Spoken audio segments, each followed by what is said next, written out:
Rikthimi tek fillesat në sallën e shkollës së baletit ka qenë jo pak emocionues për prima balerinën Ledia Sulaj. Është shumë emocion i bukur, sepse sheh ato të vegjël që të shojnë në sy, drejt në sy dhe presin që ti korrigjosh në ndonjë gjë të vogël, mendoj shoh veten time, si kam qenë që rrinim gjithë ditën në sallë dhe kur vinte një më i madh apo kur vinin balerinët që kërcenin atëherë, i shikoja me shumë mendje, doja të mësoja, doja të shikoja dhe mënyrën se si ato lidhin flokët, se si ato i lidhin puantet, se si ato bënin një nxemje, doja të merrja sa më shumë nga më të mëdhenj. Dhe këtë e shoh dhe tek brezi i vogël, klasën time, shoh sallën ku kam punuar, kam takuar mësuesen time, drejtoreshën e shkollës, sepse me Zyshbelën kam pasur 8 vite apo edhe më shumë që në pallatin e pionierëve, kështu që emocioni është i veçantë. Ajo është përzgjedhur nga koreografi Leonard Xhokaxhi për të jetësuar premierën me talentet e reja, të cilët mund të realizojnë masterklase me koreograf të njohur ndërkombëtar. Mua është kënaqësi dhe nder sepse ai më përzgjodhi mua që të jem pjesë nga teatri operës dhe është një bashkëpunim shumë i frytshëm sepse nga ai mëson gjithmonë. Mëson stile të ndryshme, por mëson mënyrën se si korrigjon, mëson mënyrën se si sillesh dhe si ti duhet të drejtosh nesër pas nesër. Është një projekt shumë i bukur, 2 javor, ku ka grup mosha nga më të ndryshmet, ka larmishmëri nacionalitetesh, sepse balerinët që vinë për të mësuar në këto 2 javë janë nga Turqia, nga Italia, sigurisht janë dhe shqiptarët. Kështu që është një projekt shumë i bukur. Programi përfshin zhanre të ndryshme, si dhe një pjesë shkruar vetë nga Xhokaxhi me motive shqiptare, e që interpretohet nga Ledia Sulaj. Kontemporane, eksperiencë më balet klasik, eksperiencë në modern jazz, kështu që dhe pjesa e tretë e cila jam unë është një pjesë e krijuar vetë nga Nardi dhe ka dhe pak motive nacionale, sepse ai kur ka shkuar në Amerikë ka ndier veten larg Shqipërisë dhe ka dhe disa motive shqiptare, le të themi. Kjo eksperiencë me nxënësit e shkollës së baletit është e veçantë, madje ajo e krahason edhe me Pryullën, kur ka studiuar vetë. I kemi pasur dhe unë kam ndier këtë mungesë dhe prandaj them që këtë fëmijë sot jam me fat, sepse bota është hapur, tani kontaktet janë shumë më të shpeshta, janë më të kollajta, le të themi, kështu që atyre i bën shumë mirë, sepse një balerinë i mirë duhet ditë i bëj pak nga të gjitha. Sigurisht që klasika për mua mbetet bazë dhe ajo të ndihmon që ti të bësh çdo lloj stili tjetër,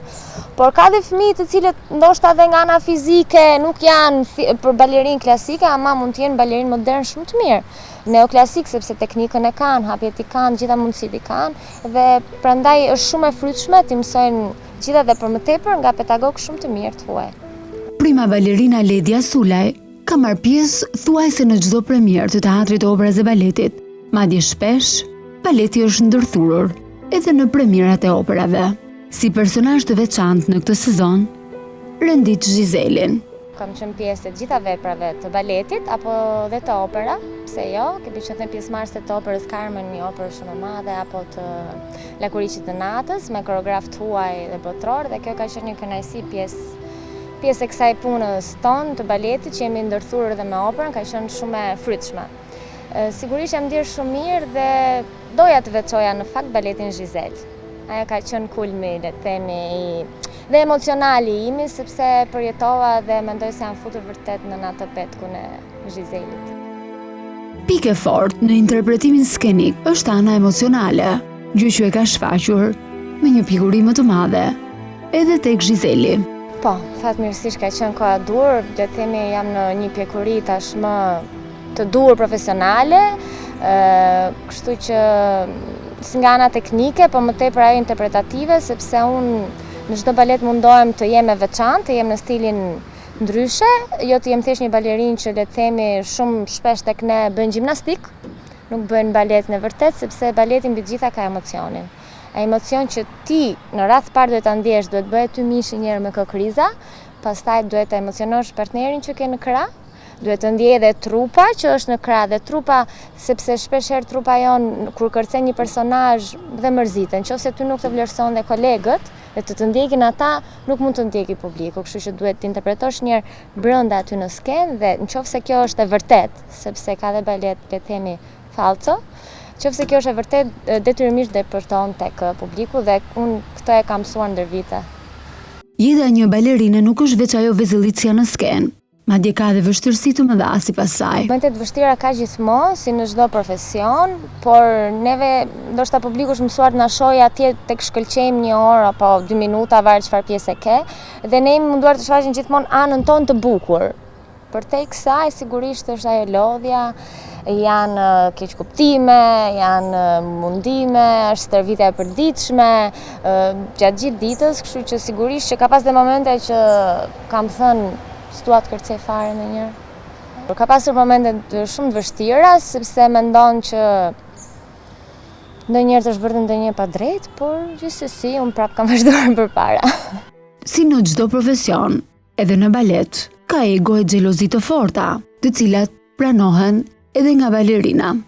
Dëgjoj filmat bazohen dhe tek realiteti, kjo që thatë ju është më e drejtë, e vërtet, sepse sigurisht ka konflikte,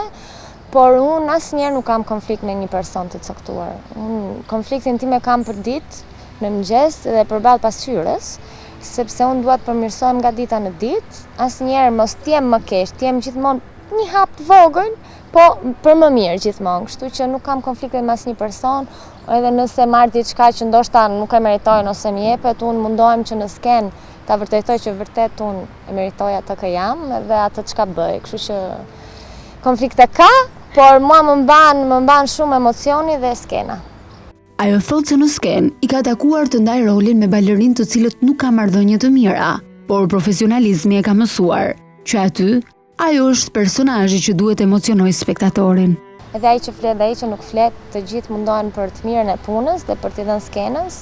lëvizjet e trupit që ne mund t'japim dhe për të dhënë atë çka duhet t'japim, çka na mëson koreografi dhe atë çka na kanë mësuar që të vegjël, që skena është e shenjtë dhe çfarë do të ndodhi ti je aty për të kërcyer. Unë aty nuk jam Ledja.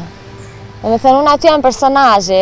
dhe personi nuk e shoh si personin që ndoshta nuk kam një marrëdhënie shumë të mirë. Unë e shoh thjesht si një koleg, apo e shoh dhe si personazhin që ai luan. Kështu që unë kur futem në sallë jam tjetër person le të themi, dhe kur dal nga salla pastaj jam unë dhe kam ato limitet e mia. Pas një sezoni të ngjeshur, domosdoshmëri është rikuperimi i trupit. Nevojë për të rikuperuar kam, po nuk është se jam vrarë, thjesht nga lodhja e vitit, sepse gjithmonë këto artikulacionet e kyçeve të gjunjëve tek ne janë pak të sikletshme gjatë gjithë vitit, por tani që kemi diellin, duhet ta rikuperojmë në plazh, në det dhe në rër.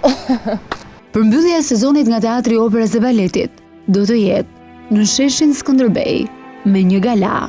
open air mbrëmjen e 22 korrikut.